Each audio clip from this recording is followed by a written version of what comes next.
All right, it's time for us to look at Trend Wave. And of course, we will be standing in for Liz. She's going to share part of her salary with us for doing this. The Pastor of Truth and the Spirit Prophetic Church in Lagos State, Mercy Okoch, and 9 of her church members have been arrested after they were reported to have stoned a 25-year-old Oro worshipper to death. Now, before we get into it, Oro Festival is an annual traditional festival only celebrated by male descendants who are paternal natives to the specific locations where the event is taking place. During the festival, females and non-natives are mandated to stay indoors, as oral history has it that Oro must not be seen by women and non-participating people. According to the people, the worshippers were having their festival, while, of course, other worshippers were also holding a church service. The traditional worshippers allegedly invaded the church premises and demanded that the church end their service. This then led to a fight between both parties, and in the process, one of the traditional worshippers was allegedly stoned to death. Now, before any Oro Festival happens, let's just lay some quick facts on what usually happens. It's announced before time. I mean, I remember growing up back in the day, they would go around with the town choir.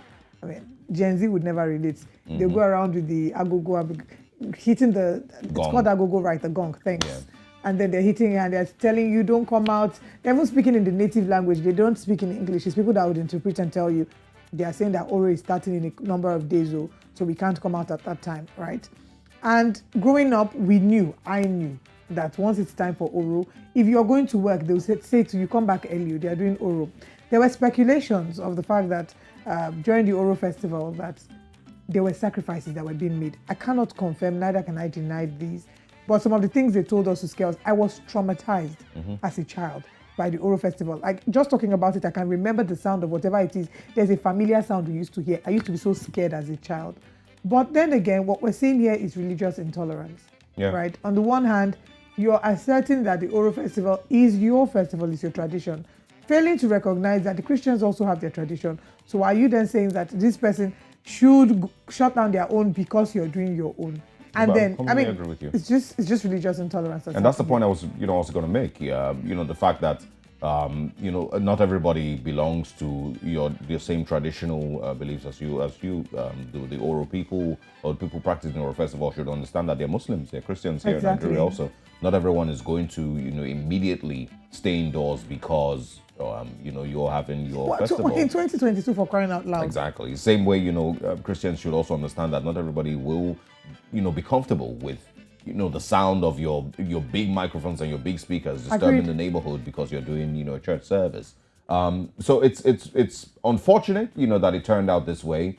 The way that it's been reported, it says that, someone was stoned to death, but of course, reading further in the story, you can see that there was, an actual clash, between the two of them, that resulted in the death of one of them. So now, this is not in any way to excuse no, murder. Absolutely not. Exactly. Murder is not the answer to it. I was going to say that, I would expect that there would be a proper police investigation. Yeah. And of course, if anybody is found guilty of manslaughter or anything, then of course, they should face the law. Absolutely. Let's take a few tweets and then we'll come back to talk some more about it. This is from I Am Adaya, says, traditional worshippers entered the church and told worshippers to stop service. Then church worshippers responded by stoning. Two wrongs never make a right. It's time government regulates all religions.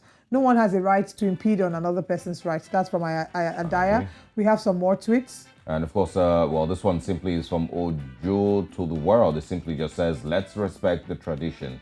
It's pretty much the same thing in the north, when you hear people's hairs are being cut and, mannequins are being banned from... Oh, yeah. It's just crazy. Oberry Cruz says, all those blaming the pastor and her members, please think twice. Waiting Oro people find enter church. They weren't minding their business. It's not as if people from the church came out to spy on their activities. As them notice say church service done day on. Why them no pass another route? To me, I think the church was only trying to defend herself. I stay in Ikorodu and I know how this Oro is being done. We have another tweet as well. Yeah, this one is from Folakemi of Lagos. It says, Christ will never stone a non-believer to death. Who are these people? So, I mean, it depends on the angle. This one is from Jane Shandy. It says, what people don't understand is that African traditional religion is also a type of religion. Mind your business and worship your own God in peace. This views, of course, should go both ways. You should go to the Christians, you go to traditional worshippers, you go to also to the Muslims. And everyone should be able to... And not just... I'm saying these three because they are, the most popular here in Nigeria. But there's also Hindu, there's the Ekankar, there's the Rosicrucians, there's so many people worshiping God in their own way. But everyone should be able to respect each other's religion. This is the way that I choose to worship. I'm not going to impose it on anybody else, but myself. And this is, as long as I'm comfortable this way, you do, your thing the way that you choose to do your thing. So this should be, I feel that this should be investigated as, a murder. Not manslaughter, murder, something. And the religious connotation should maybe be taken out of, of all of this. Even if that's going to be completely impossible.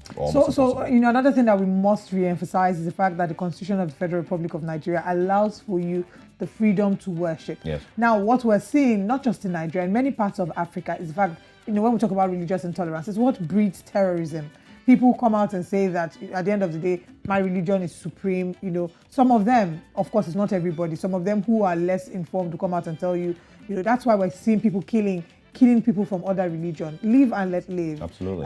Whilst the Constitution provides for this, it's also important to say that where your right ends is where another person's right begins. I completely agree. Whilst you're saying that, this is how you do it in your religion, make room for other people to do theirs as well. Well, it'll be nice to hear what your thoughts are.